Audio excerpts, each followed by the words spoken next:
Welcome to the Blackwell Archives. I don't know how long we've been here. We arrived at Hollow Vale around dusk.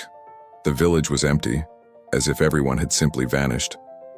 Our task was simple: record local folklore, collect oral histories, and return with data. A typical anthropological survey. The first houses were locked, curtains drawn. Only the wind moved the trees, groaning against the roofs. I switched on the recorder as I'd been instructed. Always record, always document. Day 1, Hollow Vale uninhabited, streets empty, air cold, unnatural stillness. Recording begins.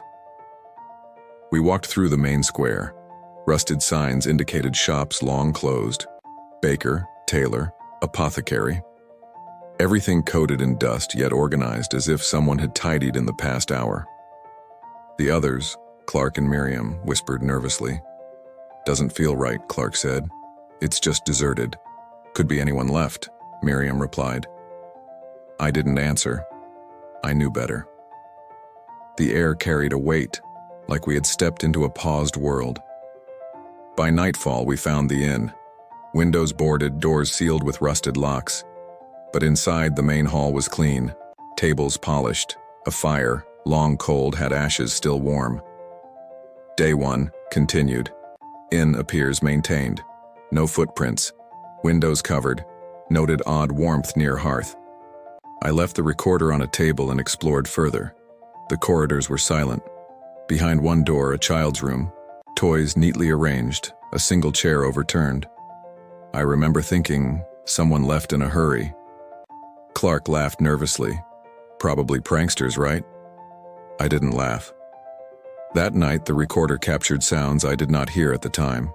Soft murmurs, like voices repeating our names. Day 1 night, audio anomalies detected, whispering, not distinguishable but clearly human. Sleep interrupted. I woke to Miriam shaking me. She pointed to the hallway. A shadow moved against the door frames, but it wasn't ours. "I swear it's moving. I saw it, didn't you?" I didn't respond. I only held the recorder closer, hoping it captured more than my own panic. The next morning, we walked to the old chapel. The bell tower loomed like a dark sentinel. Windows smashed, pews splintered. I found markings, symbols carved into the floorboards. Some were familiar, others, impossible. Day 2, chapel visited, symbols etched. Unknown origin. Recommend photographing and recording. No residents observed. Clark insisted on photographing. I stayed with the recorder. As I pressed record, the air seemed to thicken. The shadows in the corners of the room stretched, reaching. I can still hear the faint tapping in the audio, a rhythm inhuman, like fingers drumming across the floor from nowhere. By midday, unease escalated. Footsteps followed us along the streets, always just behind our line of sight. But when we turned, no one was there. The camera caught glimpses of movement, fleeting silhouettes disappearing into alleyways. Day 2 afternoon, footsteps recorded. Visual anomalies present in footage, investigation ongoing. Miriam refused to speak beyond whispers. Clark insisted everything was logical, but the audio captured him muttering to himself. Names, dates, warnings I did not understand. On the third day, we found the library. A small building, partially collapsed. Books strewn, papers decayed. Among the pages I found a diary, half in English, half in an unrecognizable script. I began reading aloud for the recorder. Each sentence seemed heavier than the last. The audio picked up sounds behind me, faint breathing, rustling of pages. I turned. Nothing. Yet the microphone recorded whispers. Day 3, library. Manuscript found. Voices recorded but not audible to human ear. Patterns suggest repetition of our names. By evening, a storm hit. Windows rattled, wind screaming through the streets. Lightning revealed figures at the end of alleyways, distant but distinctly human-shaped. They didn't move closer, but watched. Always watched. By the 4th day, Clark was gone. Miriam and I searched. Every alley, every house, no sign, no scream, only silence broken by the storm and our own footsteps. The recorder captured something else. A voice, low, feminine, saying, You should not be here.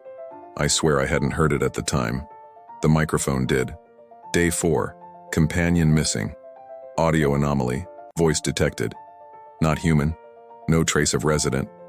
Recommend immediate extraction. I left the diary in the library. I left the streets. But Hollow Vale did not leave me. The next night in the inn, I tried to rest. The microphone recorded scratching on the walls, tapping on the floors above, though the building was empty. I spoke into the recorder, my voice shaking. Day 4, night. Strange sounds. Cannot explain. Fear increasing. Recommend immediate evacuation. Morning brought silence. The storm passed. The village appeared as still as the day we arrived, but the microphone reviewing playback revealed movement in the streets. Figures we never saw. Smiles. Watching. Waiting. I left Hollow Vale the next day, alone. The village disappeared behind fog as I drove. When I returned with authorities, the streets were gone. Only fields remained, as if Hollow Vale had never existed. But the recorder remained. Final note. Hollow Vale exists between observation. Archive captures only partial reality. Unknown forces present. Slow burn of presence detected. Viewer warned. End of transcript.